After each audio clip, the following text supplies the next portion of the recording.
नमस्कार विद्यार्थियों। आज बीए भाग तृतीय वर्ष का चीन का प्रादेशिक भूगोल पढ़ रहे थे।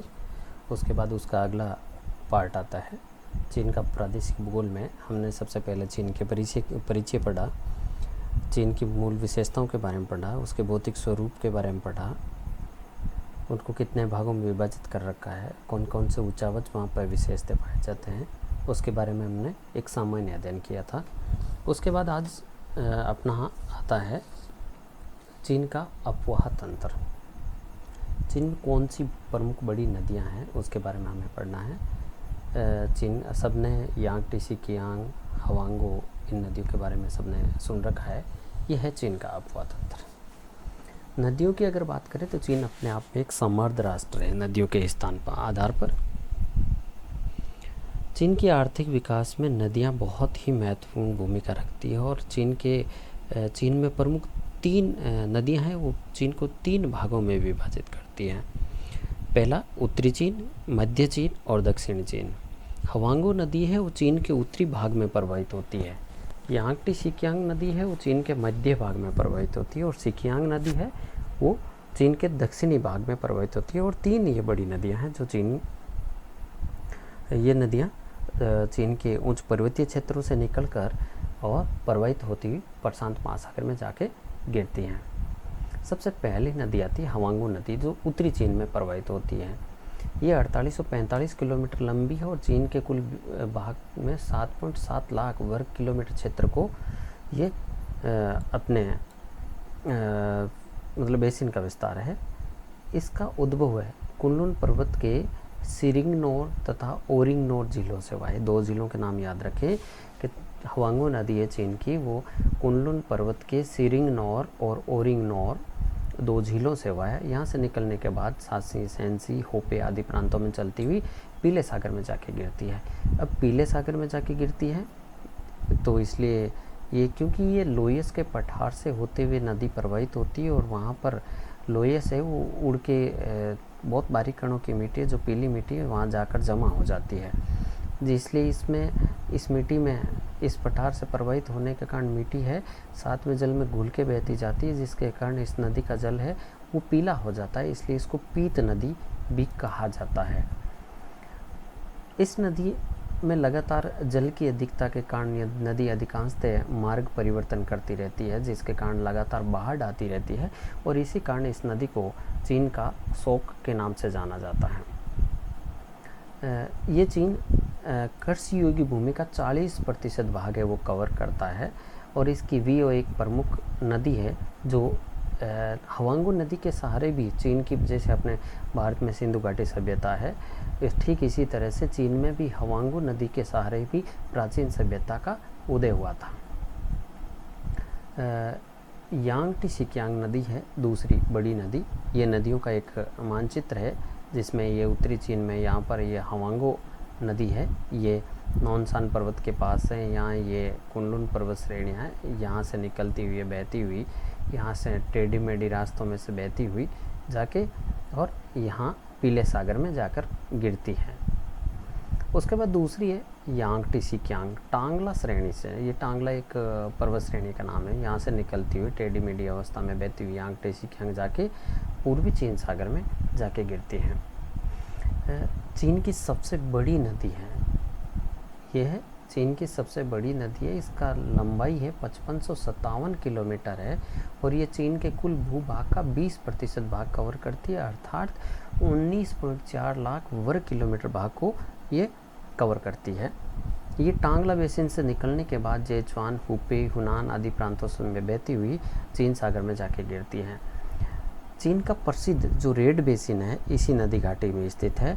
इस रेड बेसिन को चीन का अन्न भंडार भी कहा जाता है क्योंकि यहाँ पर कृषि की उत्पादकता बहुत अधिक होती है। इसके साथ साथ परिवहन के साधन भी बहुत महत्वपूर्ण हैं।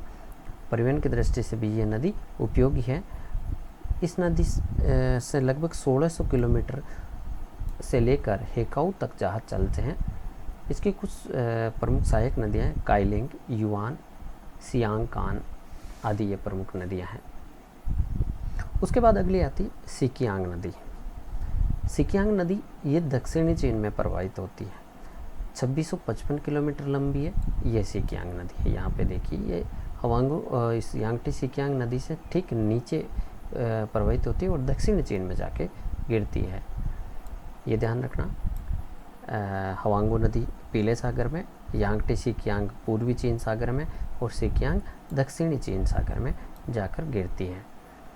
ये नदी 2655 किलोमीटर लंबी है और इसके साथ साथ ये 800 किलोमीटर तक इसमें नौगम्य क्षेत्र है। कहने का मतलब इसे नावें चल सकती है। इसके अलावा आमूर श्रृंगेरी जो नदियां हैं उत्तरी पूर्वी भाग में प्रवाहित होती है, जहाँ नाव चलाने के योग्य है।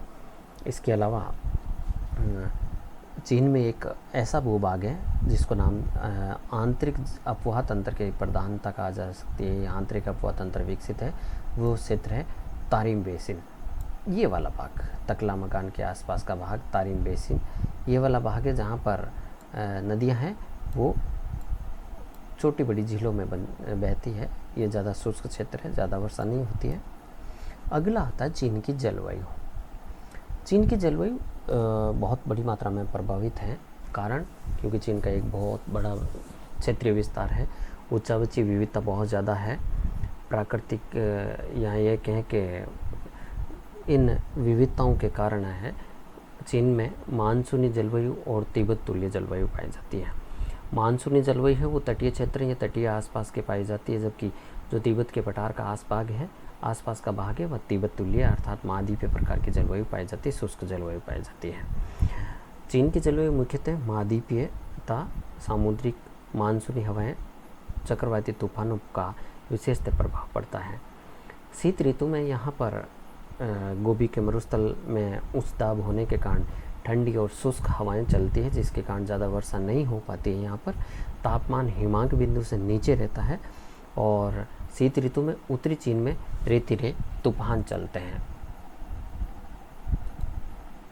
ग्रीष्म ऋतु जैसी परिवर्तित होती है ये मध्य एशिया में जो पहले उच्च दाब का क्षेत्र था शीत ऋतु में, वो निम्न दाब के केंद्र में परिवर्तित हो जाता है और उसके बाद यहाँ पर तापमान पहुँच के लगभग 45 डिग्री के आसपास पहुँच जाता है और प्रशांत महासागर में उच्च दाब होने के कारण यहाँ से जल से स्थल की ओर हवाएं चलती है, जिसके कारण वर्षा होती है। वर्षा ऋतु में चीन की कुल वर्षा का 93% भाग है वो ग्रीष्म ऋतु में वर्षाओं के कारण प्राप्त होता है। ज़्यादा अधिकांश वर्षा है दक्षिणी पूर्वी मानसूनी हवाओं के द्वारा प्राप्त होती है और चीन में सबसे अधिक वर्षा है वो सिकियांग घाटी में होती है, नीचे वाला भाग जिसे कहते हैं। यहाँ पर 200 सेंटीमीटर से अधिक वर्षा होती है। इसके अलावा चीन के जो तिब्बत का पठार है ये वाला भाग, इस तिब्बत के पठार में वृष्टि छाया प्रदेश पाया जाता है जहाँ वर्षा बहुत कम होती है, क्योंकि यहाँ पर महाद्वीपीय प्रकार की जलवायु पाई जाती है। समुद्र तटीय क्षेत्रों से बहुत ज़्यादा दूर स्थित है, इसके कारण यहाँ पर महाद्वीपीय प्रकार की जलवायु पाई जाती है। इसके अलावा दक्षिणी चीन में कई बार चक्रवातों से वर्षा होती है जिन्हें टाइफून के नाम से जाना जाता है, जिसमें हवाएं बहुत तेज़ गति से प्रवाहित होती है, जिससे जनधन की हानि भी होती है। तो इसके कारण दक्षिणी चीन में चक्रवातों के कारण वर्षा होती है, जिससे विशेष नाम याद रखना टाइफून क्या है? दक्षिणी चीन में वर्षा ऋतु में चक्रवातों के द्वारा वर्षा होती है, जिसे टाइफून के नाम से पहचाना जाता है। तो यह है बेसिक तौर पे चीन की जलवायु और वनस्पति